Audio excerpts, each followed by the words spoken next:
Good morning, dear friends. We are going through the first chapter of your English reader book, that is 3 questions.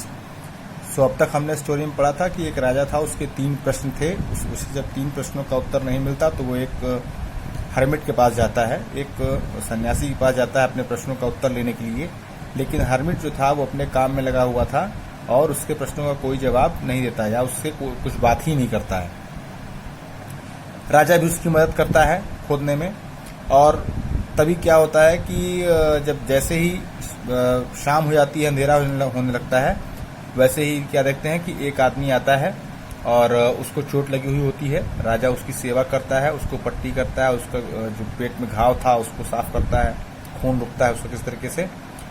और फिर बाद में जब दोनों सो जाते हैं तो उसके बाद में जब राजा की नींद खुलती है तो क्या देखता है कि वो जो आदमी था जिसकी उसने सेवा की थी, दाढ़ी वाला आदमी, वो उसके पास बैठा हुआ था और वो उससे क्षमा मांगता है. अब आगे पढ़िए. और क्षमा क्यों मांगता है? क्योंकि वो उसको मारने वाला था राजा को, क्योंकि उसने उससे दुश्मनी कर रखी थी. उसके भाई को मरवा दिया था और उसकी संपत्ति को उसने कब्जे में ले लिया था राजा ने. इसलिए वो अपने राजा को मार करके अपने भाई की मौत का बदला लेना चाहता था.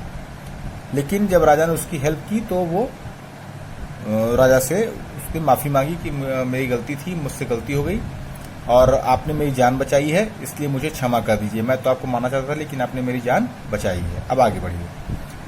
The king was very happy to have made peace with his enemy so easily and to have won him over as a friend.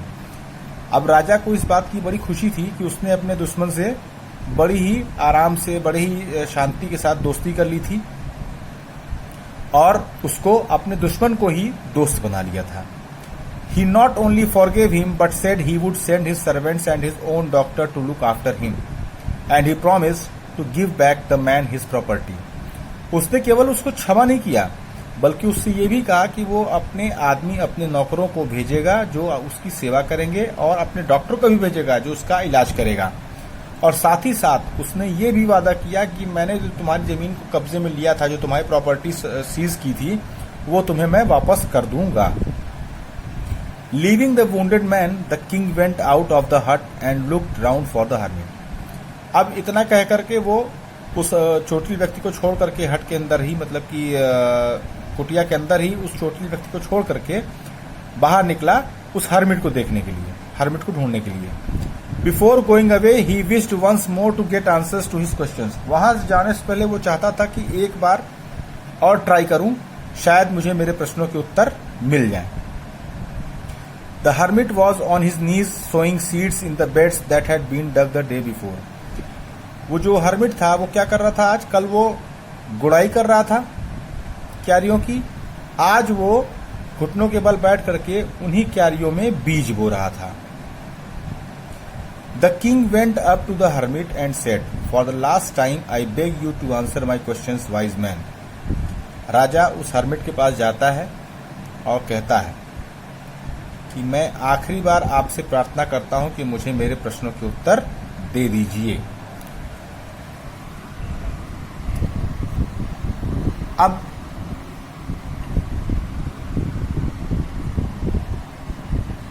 You have already been answered, said the hermit, still bending down to the ground and looking up at the king as he stood before him. अब hermit बोलता है कि अरे आपको तो अपना उत्तर मिल चुका है. अभी भी वो जो हर्मिट था वो वैसे ही जमीन पर झुका हुआ था, लेकिन वो राजा को देख रहा था और राजा को देखते हुए बोलता है कि अरे आपको तो आपका उत्तर मिल चुका है. How have I been answered, what do you mean? राजा को आश्चर्य होता है, कहता है मुझे तो इसने कुछ बताया भी नहीं. वो कह रहा है कि आपको उत्तर मिल चुका है, तो कहता है कि अरे मुझे कैसे मेरे उत्तर मिल चुके हैं, आप कहना क्या चाहते हैं? Do you not see, replied the hermit. अब हर्मिट जवाब देता है, क्या तुम देख नहीं सकते? If you had not pitied my weakness yesterday and had not dug these beds for me you would have gone away. कहते हैं कि क्या तुम ये देख नहीं सकते हो कि अगर तुमने मेरी कमजोरी पर दया नहीं खाया होता, जो मैं कमजोर हूं, मेरी वीकनेस पर दया नहीं खाया होता कल, और इन क्यारियों को मेरे लिए तुमने गोना नहीं होता, खोदा नहीं होता, तो तुम कल चले गए होते. Then that man would have attacked you and you would have wished you had stayed with me. तब क्या होता? तब वो व्यक्ति जो अंदर पड़ा हुआ है उसने आपके ऊपर हमला किया होता और तब आप शायद सोचते ही काश मैं उन्हीं के साथ होता, मतलब मेरे साथ ही आप होते। So the most important time was when you were digging the beds. तो कहता है, तो तुम्हारा जो क्वेश्चन था कि मोस्ट इम्पॉर्टेंट टाइम क्या है, तो वो मोस्ट इम्पॉर्टेंट टाइम कौन सा था, जब तुम यहाँ पर क्यारियों को गोड़ रहे थे।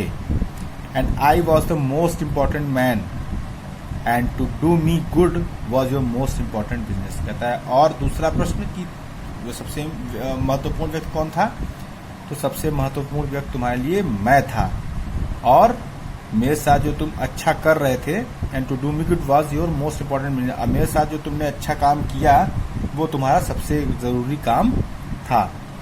Afterwards when the man ran to us the most important time was when you were caring for him. उसके बाद जब वो आदमी हमारे पास भाग के आया, तो सबसे महत्वपूर्ण समय तुम्हारा वही था जब तुम उसकी देखभाल कर रहे थे। Because if you had not dressed his wounds he would have died without having made peace with you. क्योंकि अगर तुमने उसकी चोट नहीं ठीक की होती, चोटों पर ड्रेसिंग नहीं की होती, चोटों पर मलहम पट्टी नहीं की होती, तो वो बिना तुमसे दोस्ती किए ही मर जाता। So he was the most important man and what you did for him was your most important business.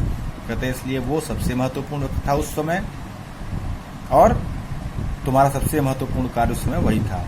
Remember then there is only one time that is important and that time is now. कहते हैं अब एक चीज को हमेशा याद रखना कि कोई समय जो सबसे इम्पोर्टेंट होता है वो होता है अब, मतलब तुरंत का समय।